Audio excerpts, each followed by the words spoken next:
For continued Decision 2024 coverage this evening, we're joined live from New York by News 4 senior Washington Correspondent Peter Zampa. So, Peter, we're roughly 48 hours into Vice President Kamala Harris's presidential campaign. How are things continuing to develop for the Vice President?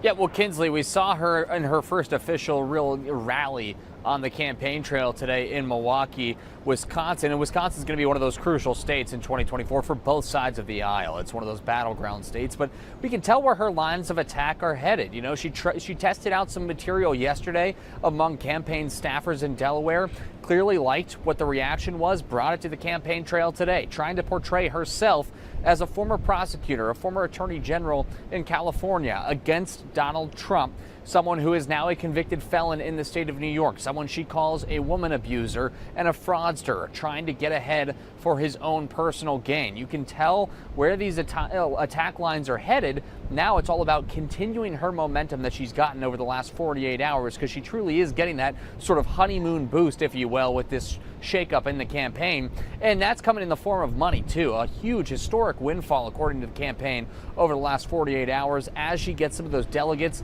apportioned to her from Joe Biden.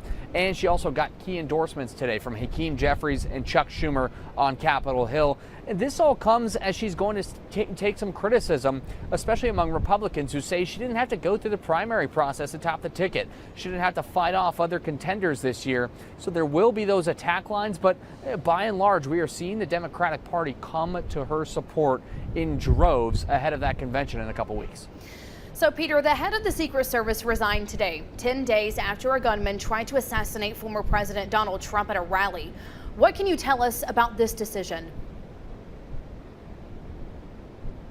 Well, Kinsley, if you or some of our viewers got a chance to check out that hearing yesterday during which she gave testimony, it was quite clear that the walls were closing in, if they hadn't already closed in, on Director Cheadle as she took criticism from both sides of the aisle. You know, I've been covering Capitol Hill for almost a decade. It's rare that you see that kind of bipartisan bomb throwing, both sides of the aisle really asking her questions that they were just not getting satisfactory answers to.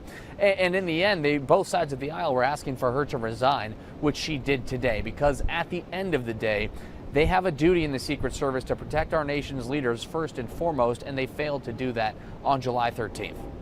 Finally, the resignation comes as leaders in the House are setting up a task force to investigate the assassination attempt. Peter, what are the details of this effort?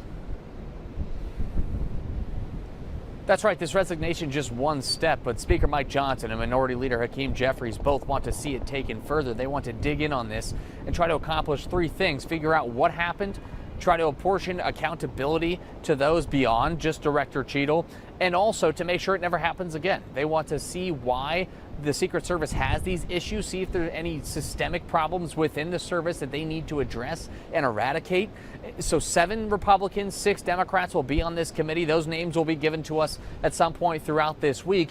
But December 13th is when they say that's the latest they'll have a final report, giving us intermittent reports along the way. But that's when they'll finally give the American people the answers to all of these questions that so many people have right now. Peter Zampa, that's our time, but thanks for joining us today on News 4 at 5.